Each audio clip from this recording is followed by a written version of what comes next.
Saya sudah berkali-kali mengatakan, masalah utama pemain Indonesia adalah mental. Mereka tertekan. Tekanannya datang dari supporter yang terlalu berlebihan memberikan dukungan, euforia, saudara-saudara. Jadi, terlihat sekali para pemain tertekan waktu melawan Irak. Mereka membuat kesalahan. Jadi kesalahan itu bukan karena Jordi Amat main di Johor Darul Taksim yang pertahanannya jarang mendapatkan serangan. Bukan. Tapi karena pemain terbebani, saudara-saudara. Alang, saudara-saudara.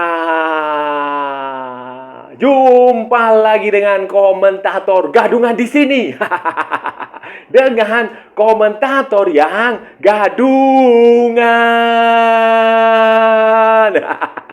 Seperti biasa, saudara-saudara, seperti biasa. Kalau kita sudah bertemu, pasti akan ada yang kita bicarakan.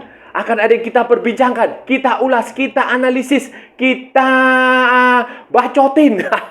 Kita cangkeman, kita gibahin, kita tentang sepak bola di seputaran Asia Tenggara. Di negara-negara tetangga, negara-negara jiran, negara-negara sahabat, negara-negara serumpun. Indonesia, Malaysia, Thailand, Vietnam, Laos, Myanmar, Brunei Darussalam, Kamboja, Timor Leste, Singapura, Wakanda, Konoha, negara api, negara angin, negara air, negara dongeng, dan sekitarnya. Semua akan kita bicarakan secara fair, secara jujur, secara adil, tanpa muatan politik, tanpa kebencian, tanpa provokasi, saudara-saudara. Baik yang sudah lama maupun yang terkini. Semuanya hanya berdasarkan fakta dan bukan klaim semata. Bebas, saudara-saudara, bebas, bebas, bebas. Yang penting sopan.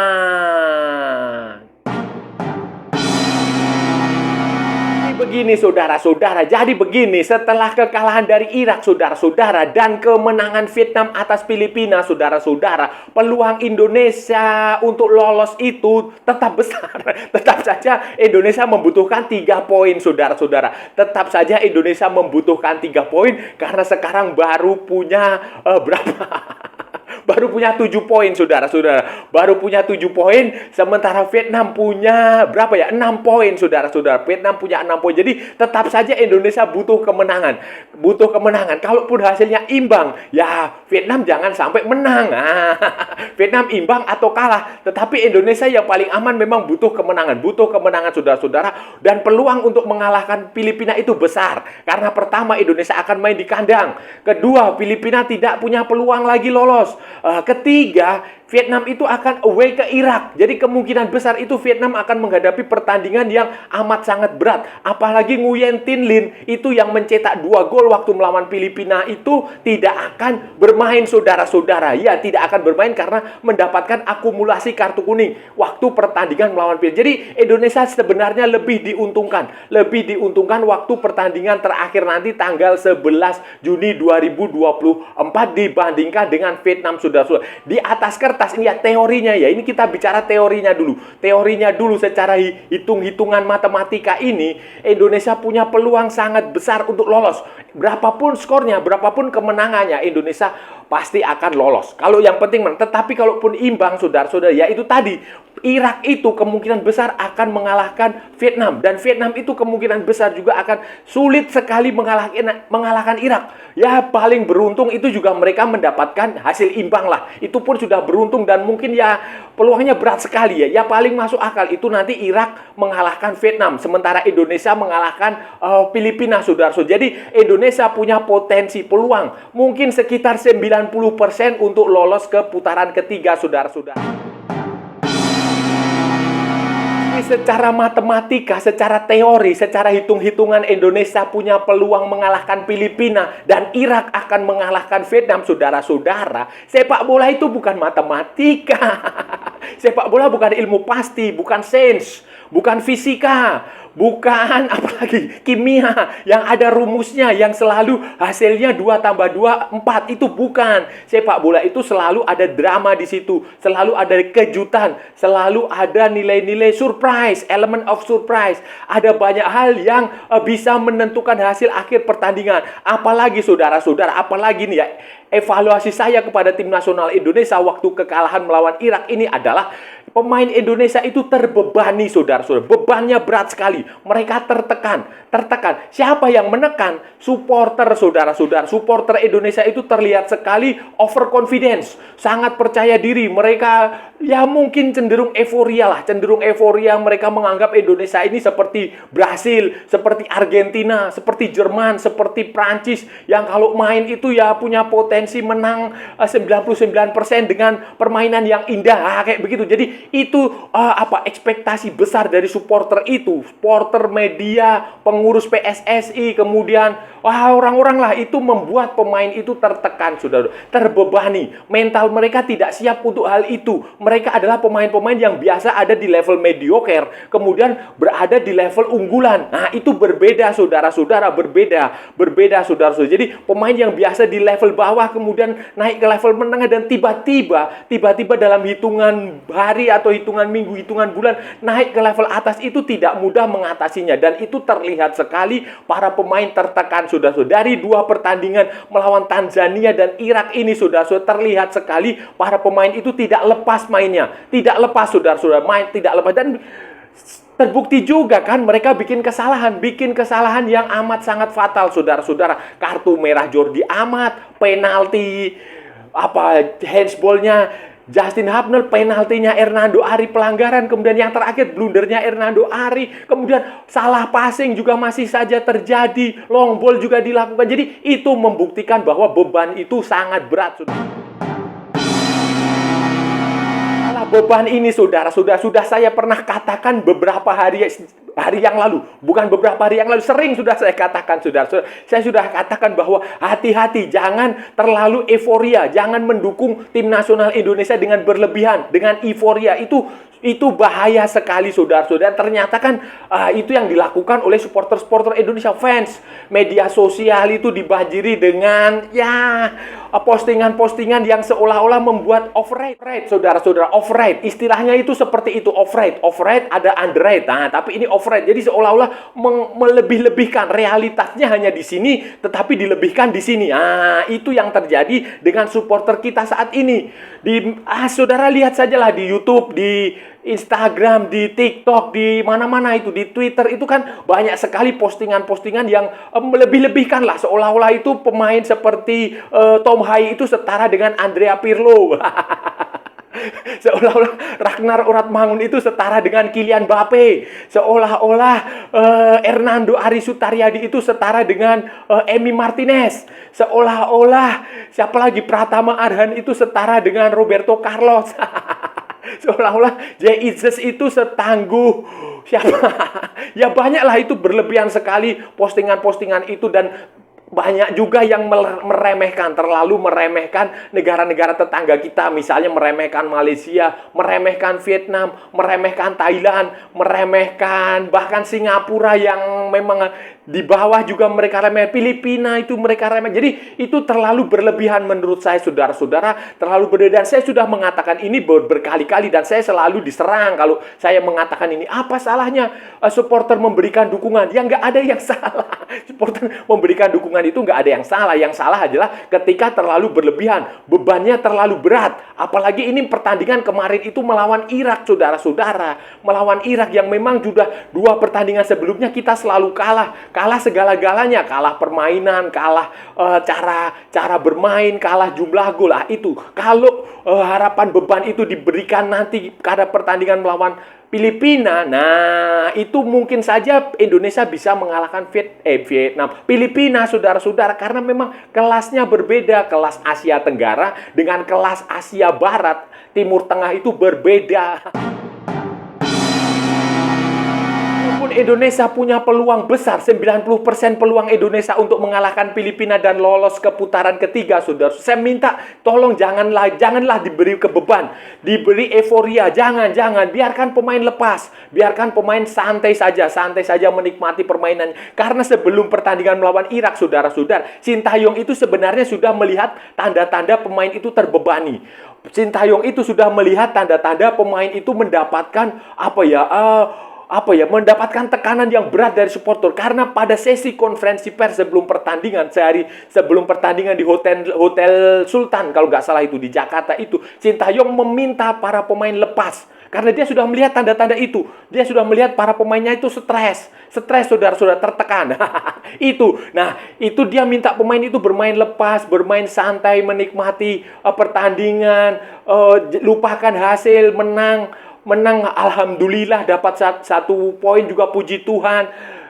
Kalah juga tidak masalah. Jadi itu yang dimintakan Sintayong. Tetapi kan pada akhirnya para pemain benar-benar tidak bisa melepaskan diri dari tekanan, tidak bisa melepaskan diri dari beban itu, sehingga mereka melakukan kesalahan. Sintayong, saya yakin Sintayong juga sudah membayangkan bahwa susah mengalahkan Irak. Sintayong pasti berpikir, dapat 1 poin aja sudah cukup lah. Bahkan dalam hati kecil Sintayong mungkin dia berpikir bahwa ya Indonesia akan kalah lah. Tetapi yang dia tidak sangka, yang dia tidak duga-duga adalah kekalahan itu terjadi karena pemain melakukan kesalahan. Dia berpikir bahwa Indonesia akan memberikan perlawanan yang bagus. Tidak hanya di babak pertama, tetapi juga selama 90 menit.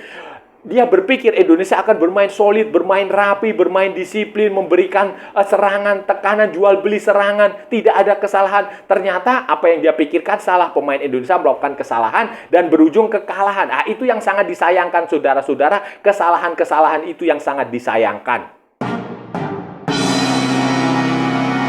Filipina nanti, saudara-saudara, melawan Filipina nanti, Indonesia akan diuntungkan selain yang saya sebutkan faktor-faktor tadi. Indonesia akan diuntungkan dengan 2 pemain yang sudah bisa bermain. 2 pemain yang absen melawan Irak itu sudah bisa bermain. Jay Itzes itu sudah bisa dipastikan bermain melawan Filipina setelah dia baru datang ke Jakarta, itu baru bergabung itu pagi harinya, hari Rabu malam atau Kamis pagi itu. Dia baru datang ke Jakarta setelah penerbangan dari Italia.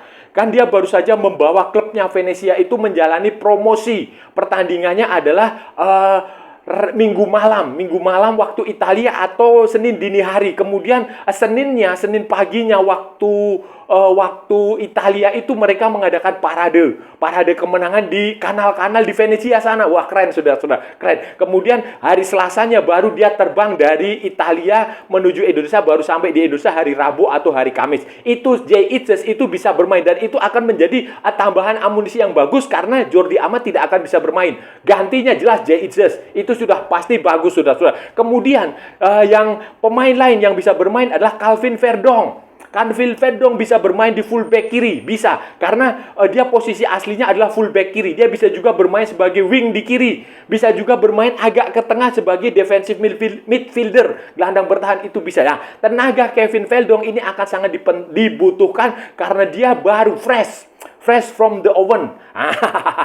Dia baru, dan tentu saja dia semangatnya membara.